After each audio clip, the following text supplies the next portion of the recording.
Vai o mate aí! Será que chimarrão é bom ou será que chimarrão não é legal? Gente, como tudo na vida, como absolutamente tudo na vida, se você souber utilizar, você vai tirar benefícios. Se você usar errado ou abusar, você vai ter prejuízos. E eu quero mostrar para vocês até que ponto o chimarrão é um remédio, e aí inclui-se também o tererê, o chá que nós fazemos, que é o chá preto, que às vezes é feito também aqui da erva mate.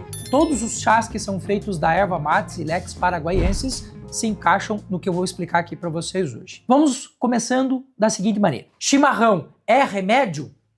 Sim. O que é que a ciência diz sobre o nosso querido mate? E aí, de novo, inclui o tererê, inclui o chá, tudo que a gente usa da erva mate. Primeiro, nós já sabemos que ela é antioxidante, ou seja, ajuda a gente no combate de radicais livres. Ponto para o nosso querido chimarrão. Segundo, nós sabemos que ela contém saponinas e outros componentes químicos que são anti-inflamatórios. Então, maravilhoso, nós temos mais um ponto aqui para o nosso chimarrão. O chimarrão, o mate, é diurético. Por quê? Para você tomar mate, você não toma uma cuia só, você toma várias. E ao fazer este processo, automaticamente você está motivando as pessoas a consumir mais água. Os compostos que estão aqui são compostos que ajudam os nossos rins a mandar embora toxinas. Então, ela é vantajosa. Combate o cansaço, combate aquela fadiga muscular, contém a cafeína, contém a teofilina, que são bons para este fim de ajudar a gente a melhorar a condição do cansaço. Nós sabemos que o chimarrão, que a nossa erva mate, ela contém vitaminas A, vitamina C, selênio e zinco. Automaticamente eu posso afirmar para você que o chimarrão é imunomodulador. Então, ele é benéfico também nesse sentido. A erva mate, já conhecidamente, ela faz um controle da nossa glicemia. Então nós já sabemos que as pessoas que fazem o consumo do chimarrão, do tererê, da erva de uma forma geral, elas vão ter um processo de modulação glicêmico melhor do que os demais. Vários estudos, inclusive estudos brasileiros aqui do Rio Grande do Sul, de Santa Catarina, das universidades, mostram que ele tem essa função de modulação da glicemia. Então, estou aqui mostrando para vocês que o consumo do chimarrão, o hábito do chimarrão, ele é sim benéfico para o nosso organismo. Porém, contudo, entretanto, ele não é benéfico o tempo todo. Por isso a gente costuma sempre dizer que o consumo do chimarrão na parte da manhã até após o meio-dia, remédio para a nossa vida. Se a gente fizer esse consumo das 3 horas da tarde para frente, nós podemos ter alguns problemas. E aí agora a gente precisa olhar a outra face da moeda. A gente olhou tudo que tem de benefício e você já entendeu que o chimarrão é sensacional, você pode usar o seu tererê sem problema nenhum. No entanto, a gente tem o outro lado da moeda, que é a parte complexa. O que nós temos aqui de problemas? O chimarrão tomado a mais de 85 graus, ele hoje é responsável por uma boa parte de problemas bucais e principalmente de esôfago. Por quê? Porque o pH dessa região é um pH mais alcalino e nós temos no chimarrão um pH que puxa mais para o ácido.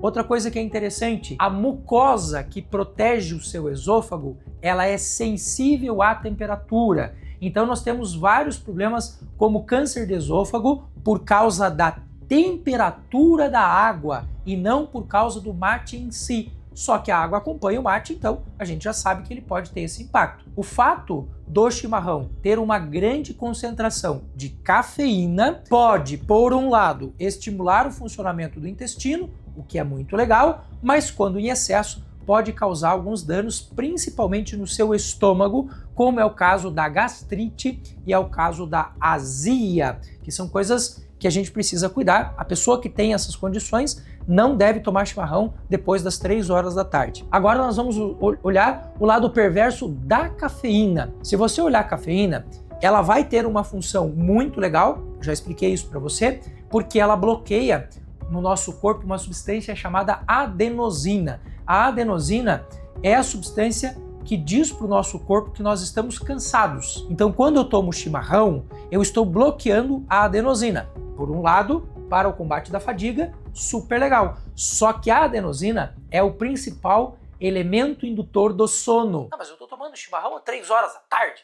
Eu vou dormir às 10 horas da noite. O que uma coisa tem a ver com a outra? Então, tanto a cafeína quanto a teofilina, elas têm meias vidas entre 9 e 12 horas. O que significa que o chimarrão que você está tomando à tarde, ele vai impactar você até meia-noite, 1 hora da manhã. Não, doutor, mas eu tomo chimarrão às 9 da noite antes de dormir.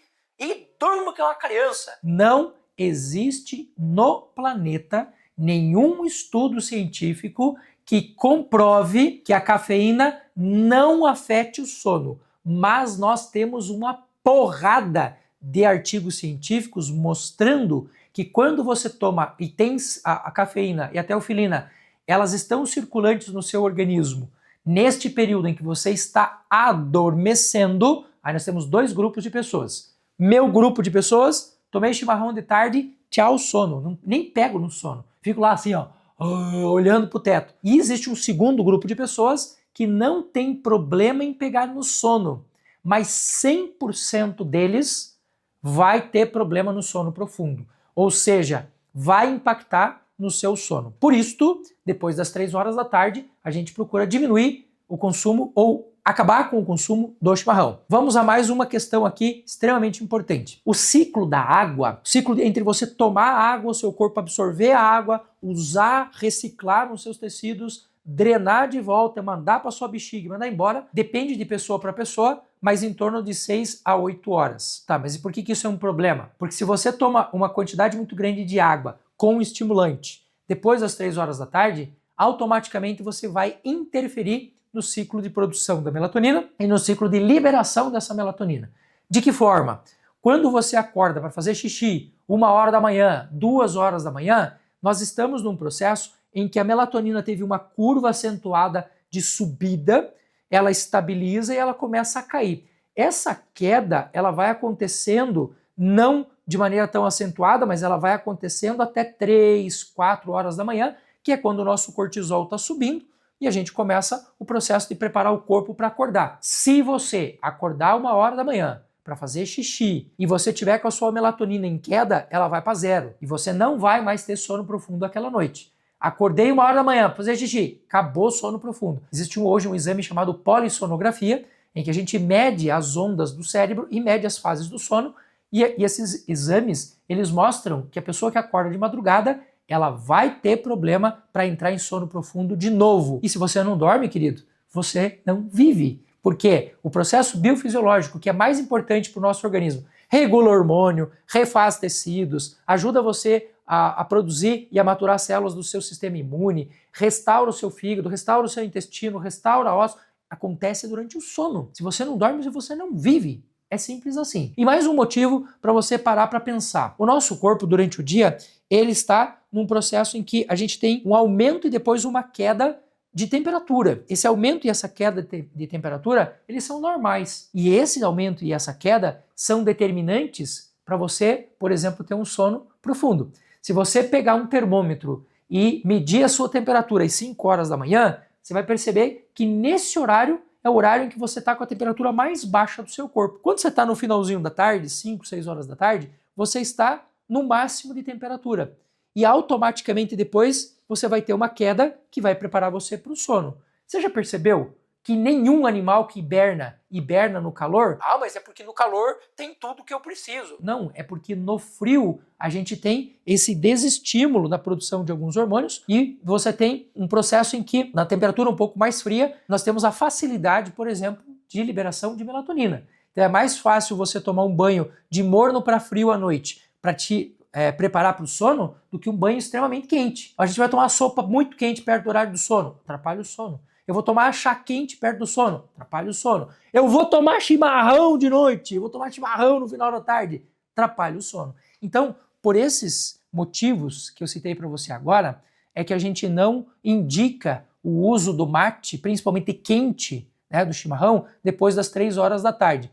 Mas em relação à cafeína, em relação ao consumo da quantidade de água, o tererê entra no jogo também, entra na dança também. Então, se você prestar atenção nisso, você já vai entender que o chimarrão ele é sensacional, principalmente depois do café. A gente não deve tomar o chimarrão de estômago vazio, principalmente se tem azia, gastrite, essas coisas.